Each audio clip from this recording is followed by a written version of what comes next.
Jeff Howe covers the Patriots, their beat writer with Boston Herald, with the ESPN expose that we've been talking about. Came out last night at 10 o'clock. The Patriots' media availability not until next week. So there's a whole lot to talk about, and the Patriots don't play this weekend. So Jeff joins us now. Jeff, what do you make of this story? I mean, this is a storyline that is sort of hung overhead during the course of the season, and I think, and I don't want to take any shots at the author or the story itself, but I think really it's tough to draw the parallel between an argument between Brady and Belichick that stemmed from them not seeing eye to eye over Alex Guerrero's involvement with the team this season, and then insinuating that will essentially lead to the demise of the dynasty and ultimately their working relationship. Tom Brady and Bill Belichick, basically for the long majority of their 18 seasons together, have always had a standard player-coach relationship, a quarterback-coach relationship. They're not best friends. They don't hang out away from the facility or anything like that.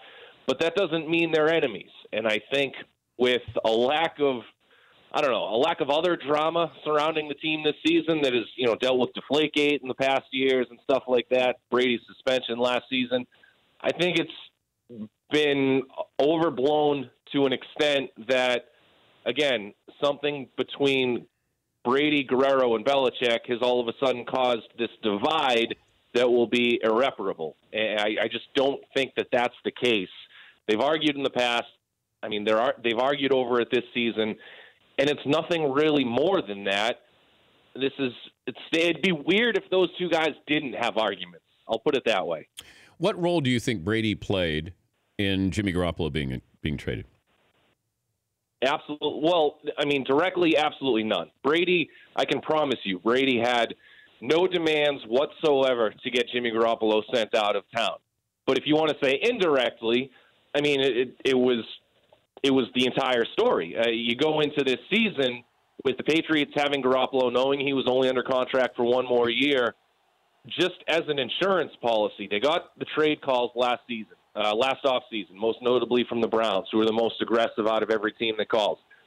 The talks were basically, it got to the point where Belichick would have had to win a Garoppolo trade to a laughable extent for him to accept anything, because he wanted to bring Garoppolo back mostly for insurance for Brady. One, he wanted to make sure that Brady wasn't going to look like a 40-year-old quarterback.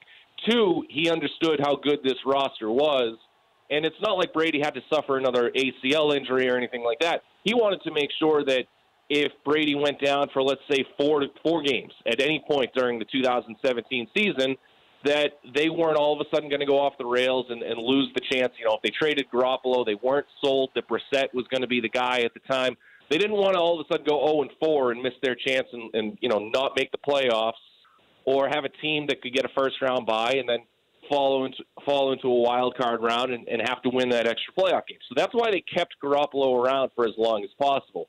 Then over the summer in training camp, Brady looked remarkable. He was lights out yet again. He looked just like Tom Brady always has every summer, and that started to open some eyes. And they were a little wary of Garoppolo and his injury history. Remember, he got injured last year, second start. He wasn't able to play the next 2 weeks. They tried to put a little pressure on him to see if he would come back from that sprained shoulder. He couldn't. Garoppolo also missed a practice or a portion of the offseason workout program with a calf injury. So they were kind of skeptical over his durability. So then Brady goes out and has that great summer, and it was an eye-opener. It was, okay, Brady's the guy, and it looks like he's going to be the guy for the foreseeable future like he always has been. And now you got to figure out, what are you going to do with Garoppolo? And I think Belichick always hoped that Garoppolo would take a deal to remain as Brady's backup. Garoppolo just never had any designs to do that. He wanted to start after this season. So they had to franchise him or they had to trade him, and the rubber met the road. I'm also curious about this, that it's an ESPN story, and who in the Patriots organization or even Bill Belichick's friends, why cooperate with ESPN for this story? And maybe I'm conspiracy theorist here, but, there's not a good relationship between the mothership and the Patriots.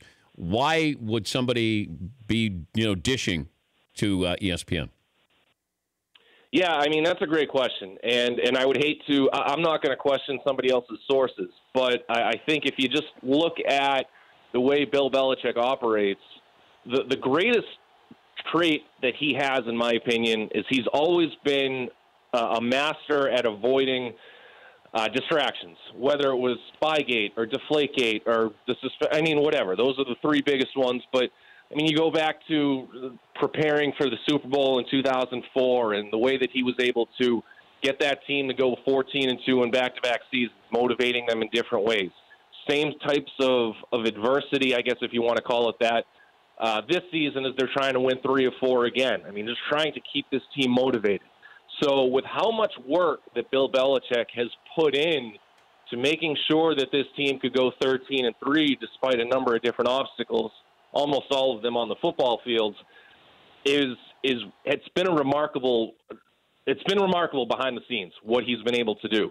So to all of a sudden on the eve of the playoffs just sort of drop a cherry bomb in a trash can and then just walk away and risk blowing up his locker room or anything like that. I mean, none of that makes sense. It would be completely out of character. Brady, of course, would never do that. So who are these other people who are out here talking for this stuff?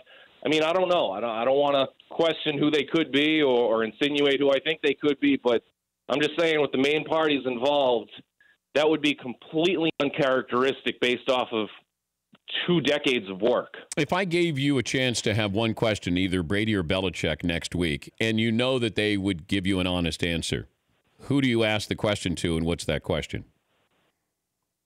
The one thing I've never been able to figure out, no matter how many times I've tried, I've never been able to figure out how long is Bill Belichick going to coach the Patriots. Yeah. I mean, look, Brady, I'm convinced, Brady said it so many times that he's going to play until he's 45 or 46.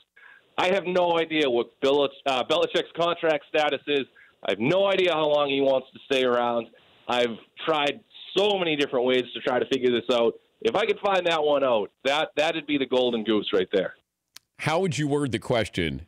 Because that's always interesting when you're talking to Belichick.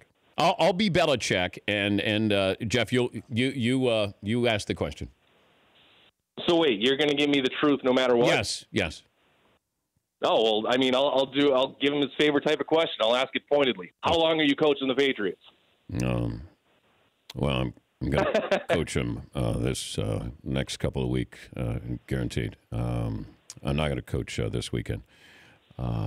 After that, I'm going to